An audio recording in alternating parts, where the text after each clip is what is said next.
Amen. Okay, D is for dissent and damn fine. This is a video I needed to make a long time ago. It's way late. I apologize. I kept wanting to make it right, and I ended up not making it all. So now I'm just doing it, unfortunately, like everything. A longtime moderator, Jimmy D, got mad recently. He's actually been on fire for a while now. And he wrote a letter, and I thought it was worth sharing with you guys for a lot of reasons. Not recently now, several weeks ago, the Hawaii State Senate did something, and I didn't do all the research. I wanted to do all the research so I could talk a little bit more coherently about this. But they did something where several of the state senators requested that Hawaii petition to change the Second Amendment. And I don't know if they went. I don't know. That's what I wanted to do all the research, and I wanted to find out what happened and be able to bring it to you and give you all the information. And I can't because I just took too long, and I apologize. But I want to read you the letter because first off, I always thought D stood for something other than dissent and damn fine, but also because it demonstrates something. So many of us have gotten weary and jaded, and we've stopped dissenting.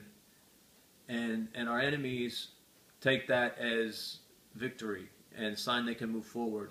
Our enemies are only going to be stopped by resistance. And most of us aren't actively resisting anymore. We're passively waiting for the resistance to go to the next level. And what Jimmy D did here was he proved his willingness to resist now when it requires less of us. I question sometimes people who say they'll be willing to resist ultimately when they're not willing to resist now when it's so easy. And I fall into that category too sometimes myself. But let me read you Jimmy D's letter here. He wrote to the, I believe it was the president of the the State Senate of Hawaii. Dear Senator Couchy? Surely not Coochie.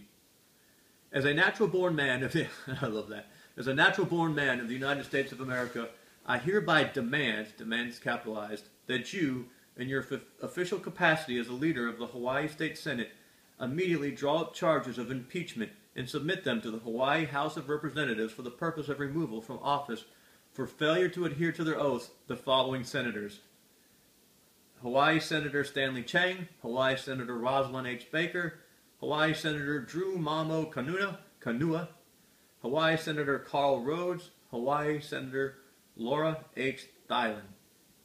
Their failure to uphold their oaths of office is evident in that they have willfully and with malice and aforethought, not just forethought, but aforethought, sought to undermine the Constitution of the United States of America with the introduction of SCR 42. Okay, so these guys introduced a bill. Rather than uphold said Constitution as they swore their sacred oath to do.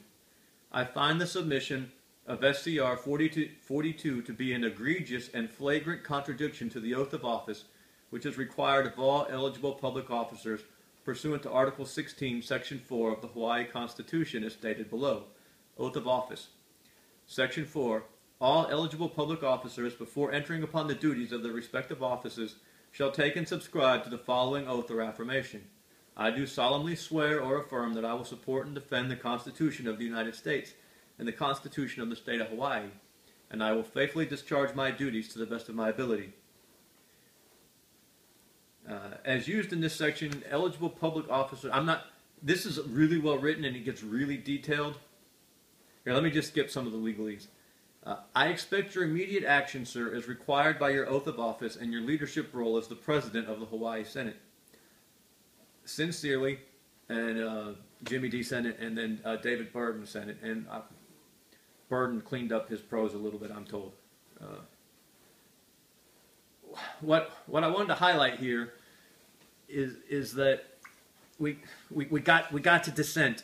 We have to declare our dissent. We have to withdraw our consent, or they think they're going to win.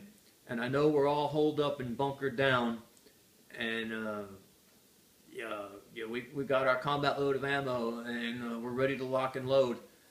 And you know what? It may come to that, and that's good. We need to be ready to go to that level. But why aren't we taking the steps here early on to make our voices heard?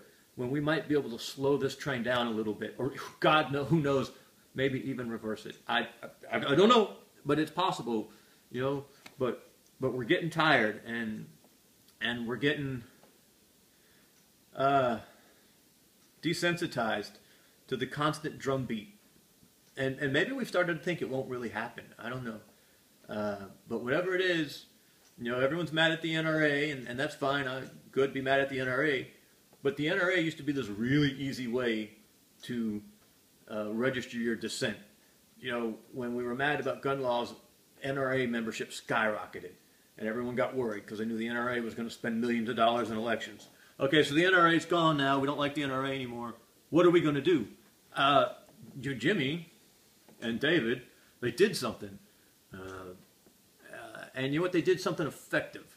They didn't scream and yell and swear and call names and act like children. They simply said, you know, this is your duty. This is what your duty is based on. We expect you to do your duty. I love that first line. As a natural-born man of the United States, that is like everything this channel is about. Well, not every, well, it's a lot of what this channel is about. Let me sure I got that exactly. Oh, no. I'm no good on my email. I'm sorry. I'll never get back to it now. Let me see if I can... that's the wrong David. There we go. As a natural-born man of the United States of America, I hereby demand. That's a revolting man right there. I don't know if he considers himself a revolting man, but that's the epitome of a revolting man. As a natural-born man, you could even leave out the United States of America if you wanted, but I like it in there. As a natural-born man of the United States of America, I hereby demand. Lots of these people don't know what we demand of them. How can they give us what we demand when we're not telling them? Men, I appreciate you. Thank you.